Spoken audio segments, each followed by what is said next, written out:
இன்றே டவுன்லோட் செய்து உங்கள் ஃபேவரட் ஷோக்களை என்ஜாய் பண்ணுங்க.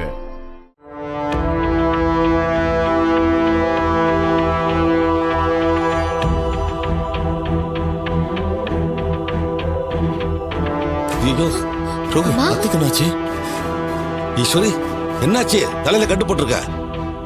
வா. என்னாச்சுமா? கட்டு போட்டுட்டு இருக்கீங்க? ஏதாவது அடிக்கடி பட்டுருச்சாமா? எல்லாம் ஒன்னால வந்தது. ஒன்னாலதான் அக்காக்கு இந்த நிலைமை.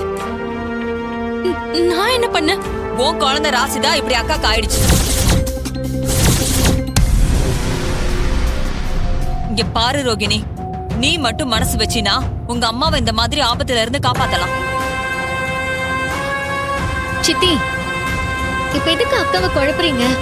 ஆக்சிடென்ட்ங்கிறது எதிர்பாராத நடந்த ஒண்ணு. அதை போய் குழந்தையோட கனெக்ட் பண்ணி பேசுவீங்களா? அவளே ரொம்ப நாள் கழிச்சு உண்டாயிருக்கா. அவ மனசு கஷ்டப்படுற மாதிரி ஏன் இப்படி பேசுறீங்க? நீங்க ஜோசியத்தை விளையாட்டா நினைச்சிட்டு இருக்கீங்க. நிறைய பேர் வாழ்க்கையில ஜோசியம் அப்படியே பழிச்சிருக்கு தெரியுமா? சின்னத்த, ஜோசிய நிறைய இடத்துல பொய்யாவும் போயிருக்குல்ல. எங்க வாழ்க்கையிலயும் அப்படி ஒண்ணு நடந்து எங்களுக்கு குழந்தை நல்லபடியா பிறந்து அத்தையும் எந்த விதமான ஆபத்தையும் இல்லாம நல்லா இருக்கலாம்ல. எல்லாருக்கும் என் அக்கா உயிர் விளையாட்டா போச்சா? இதே சூழ்நிலையில நான் இருந்திருந்தேனா என் அக்காவுக்காக கொஞ்சம் கூட யோசிக்காம என் குழந்தைய நான் கலைச்சிருப்பேன்.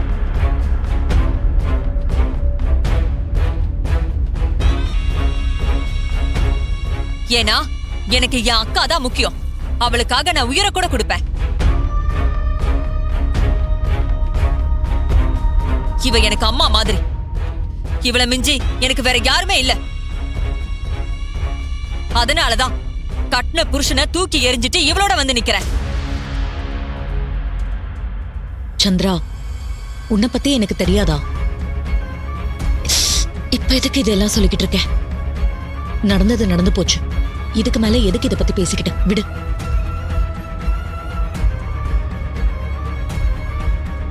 கார் எந்த ஏரியால ஆக்சிடென்ட் ஆச்சு?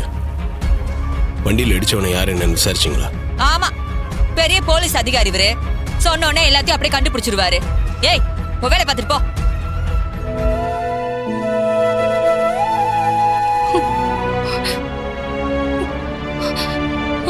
அம்மாக்கு ஆக்சிடென்ட் ஆனது எப்படி எடுத்துக்கிறதுன்னே தெரியல. சித்தி சொன்ன மாதிரி இவ்வளவு நாள் எதுவும் ஆகாம இன்னைக்கு ஏன் ஆகணும்? அப்போ ஜோசியர் சொன்ன மாதிரி வயித்துல இருக்க குழந்தைதான் காரணமா?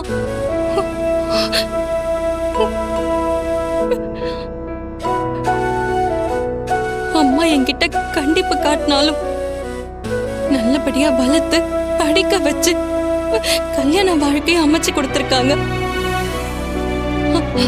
அவங்க உயிருக்கு ஏன் குழந்தையால ஆபத்துன்னு தெரியறப்போ மனசு ரொம்ப கஷ்டமா இருக்கு. ஒரு மகளா அவங்களை இந்த கஷ்டத்துல இருந்து காப்பாத்தணும்னு தோணுது.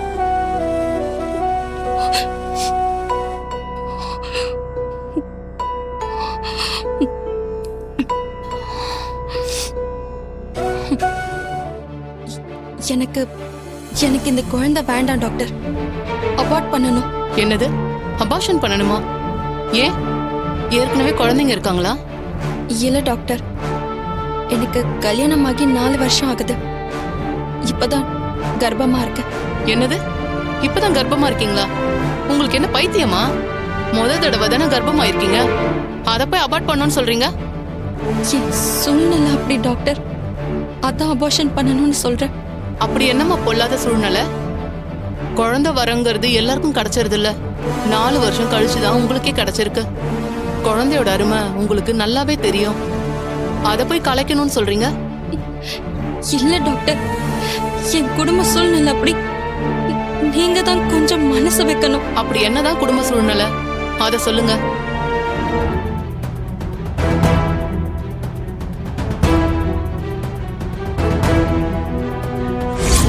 உங்க பெரிய பொண்ணுக்கு குழந்தை பிறந்தா உங்க உயிருக்கு ஆபத்து தான்.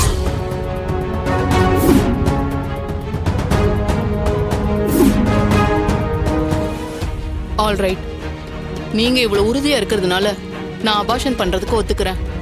ஆனா ஒண்ணு செய்யணும். என்ன செய்யணும் டாக்டர்? உங்க ஹஸ்பண்ட கூட்டிட்டு வந்து இதுக்கு சம்மதிக்க சொல்லுங்க. நான் அபார்ஷன் பண்றேன். அது முடியாது. ஏன் முடியாது? அவர் இதுக்கு ஒத்துக்க மாட்டாரு. அவருக்கு தெரியாம தான் டாக்டர் நான் இங்க வந்திருக்கேன். சாரி, என்னாலயும் அப்ப பண்ண முடியாது. நீங்க கிளம்பலாம். ப்ளீஸ் ப்ளீஸ் டாக்டர், என்னோட ஃபீலிங்ஸையும் கொஞ்சம் புரிஞ்சுக்கோங்க. நீங்க அபார்ட் பண்ணுங்க டாக்டர். அதுக்கப்புறமா நான் அவரை போய் கன்வின்ஸ் பண்ணிக்கிறேன். என்னை பத்தி நீங்க என்ன நினைச்சிட்டு இருக்கீங்க? உங்க இஷ்டத்துக்குலாம் என்னால எதுவும் செய்ய முடியாது. ஃபர்ஸ்ட் நீங்க கிளம்புங்க. Doctor, doctor please doctor please. நான் நல்லா அமர யோசிச்சுதான் இந்த முடிவை எடுத்திருக்கேன். நீங்க அபார்ஷன் பண்ணலன்னா நான் அந்த ஸ்ட்ரெஸ்லயே செத்து போயிடுவேன் டாக்டர். 2 உயிரை சாகறதுக்கு பதிலா கண்ணுக்கு தெரியாத உயிரை கலைக்கிறது நல்லது இல்லையா? ப்ளீஸ் டாக்டர் ப்ளீஸ் என்ன புரிஞ்சுக்கோங்க. முதல்ல எழுந்துருங்க. நீங்க குழந்தை வேணாங்கிறதுல உறுதியா இருக்கீங்களா? ஆமா டாக்டர். சரி, நான் உங்களுக்கு ஆபரேஷன் பண்றேன். நாளைக்கு காலையில 10 மணிக்கு வெறும் வயித்தோட நீங்க வந்துருங்க. நான் பண்றேன்.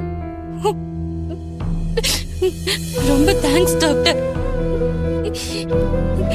என்ன புரிஞ்சுக்கிட்டதுக்கு தேங்க்ஸ்.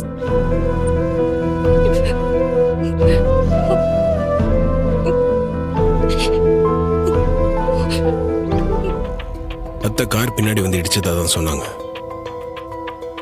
இந்த மாதிரி ரோட்ல எப்படிங்க? வாய்ப்பே இல்லை.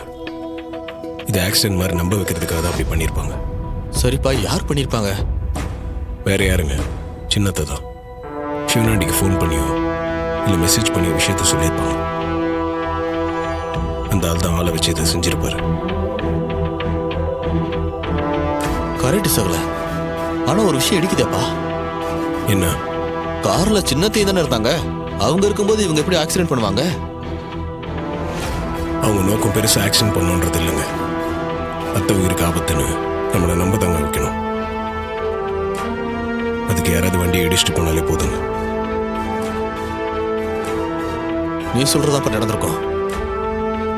ஆனா அதை எப்படிப்பா ப்ரூவ் பண்றது? நமக்கு எந்த எவிடன்ஸும் கிடைக்கலையே. இங்க கிடைக்கலன்னா என்னங்க, அந்த ஜோசியர் மூலமா ப்ரூவ் பண்ணுவோம். நான் அந்த ஜோசியரை வீட்டுக்கு போய் விசாரிக்கும் போது அவர் இதுல எதையோ மறைக்கிறாருன்னு தெரிஞ்சது. அவர் அப்படி யார் செய்ய சொன்னாங்களோ அவங்க தான் இதையும் செஞ்சிருப்பாங்க. சரிப்பா, ஜோசியர் எப்படிப்பா உண்மையை சொல்ல வைக்கிறது? அதெல்லாம் சொல்ல வச்சிடலாம்.